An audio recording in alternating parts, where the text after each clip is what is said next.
Beyond the hype and beyond the marketing, what exactly is an AI agent from a technical perspective? An AI agent, put very simply, is a system. And this system is able to intelligently interact with its environment, create reasoning steps, and have its own control over that reasoning to generate a specific response to a goal. And this goal is going to be defined by a human. In this case, I built a deep research AI agent that is able to intelligently investigate political topics. In this specific run of the agent, I give that task, that specific topic that it needs to investigate, as the impact of students losing government grants. Then the system asks clarifying questions. This is not truly agentic behavior yet, but it's part of the overall workflow. It asks clarifying questions, and then it's able to create a research brief or plan. And this is what is inputted into the actual agent, which you can see over here, the logs of it running. Now, in my case, it's a little bit more complex because I actually built a multi-agentic system where I not only have one agent running, but multiple agents running in parallel with one another, and a supervisor agent which orchestrates the logic for when you should spawn a sub-agent and what exactly each agent would be doing, right? That's more complex, but for now, let's just focus on what an individual agent would do. Essentially, from the technical description or the definition that I've provided, we know that an AI agent, it will essentially interact with the environment, do some reasoning, and have a sense of agency, a sense of control over that reasoning, and then all of that will lead to it being able to solve a specific goal. The way it does this is through tools. Tools simply allow you to connect to the external world outside of the scope of what the AI can usually do. And that specifically would be the LLM, like OpenAI's GPT-5 Mini or Anthropic's Claude models, right? And some examples of these tools that I've used specifically in this case is the Tavily search tool.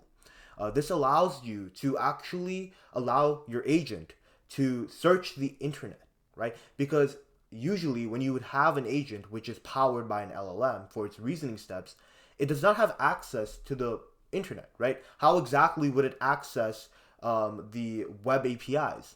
It simply does not have the capability to do that. But when we introduce this tool, then it's able to actually facilitate that interaction with something external from its own system. All right. Another example would be integrating some sort of MCP. So the Tavily search tool that I integrated wasn't actually an MCP server. Rather, I actually built the code myself, which is known as glue code, because I have to actually build out all the logic myself for the tool and then integrate that into the AI system. But usually now, you can actually just use these MCP servers, which allow you to build tools very simply.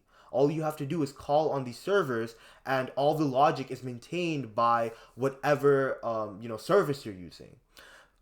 Notion has MCP servers, so you can access like Notion web services and their content, which you can feed into the LLM for its, or the agent, I should say, for its reasoning.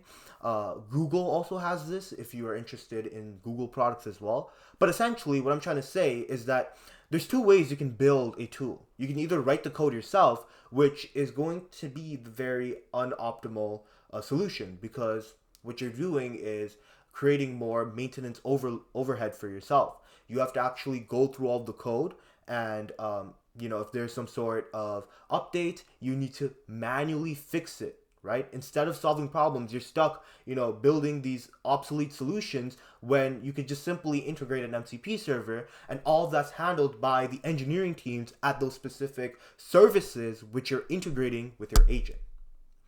But yeah, so essentially at a high level overview, just to recap what I've just talked about right now, an agent will essentially allow you to, it will interact with the environment around it through these tools, and it will use reasoning steps to figure out which tool is the best to use. All right, that's very important to understand, and that's where the sense of agency comes from. These agents, what they will do is they will figure out based off of the context. So this is where context engineering also comes in. You need to manage your context really well because the agents leverage it. But these agents will take this context, and based off of the context, they will have a sense of autonomy.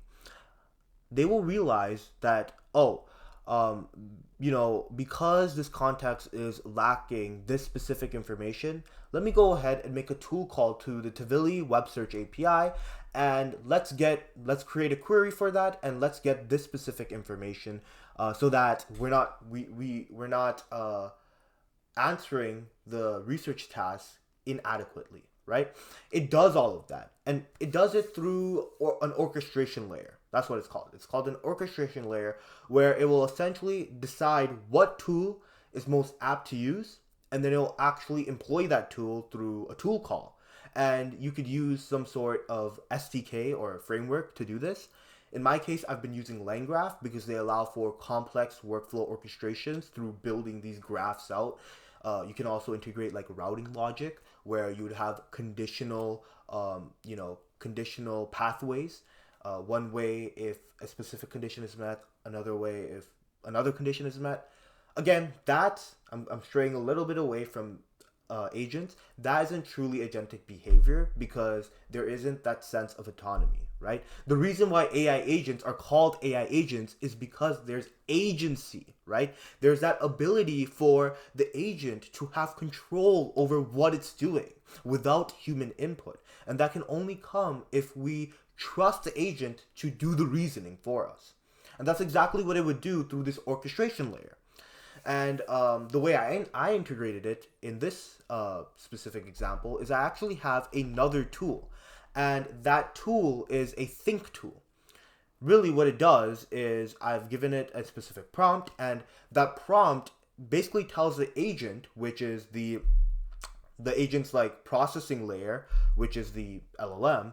I basically tell it to make a decision on what tool it should use based off of the context of the messages that have been stored within the state of LangGraph, right? That's where you can just think of it as basically the database for these LangGraph workflows. Obviously, they're not databases. It's just a way for you to store like the state, which is all the information that you need. But it's a good analogy nonetheless. But yeah, essentially, that's what I made. I made a think tool which allows these agents to basically reflect, right? I force them to reflect and orchestrate what tool they should use next. So, in a nutshell, if I were to take what I've just talked about, everything, right, and summarize it really, an AI agent is basically an AI system that autonomously decides on what it should do and on how it should interact with the real world environment, whether that be searching for within the web or booking a ticket as well. It could do that. There are MCP servers or integrations that allow for that, or looking through your Google Calendar, going through your Notions. All of these are real world interactions, right? Because they're not actually part of the LLM or the training of AI systems as well. So it's able to intelligently figure out what specific tools it should use, and that facilitates these real world interactions. And all of this leads to it being able to accomplish a specific task. In my case, that task was basically figuring this out, right?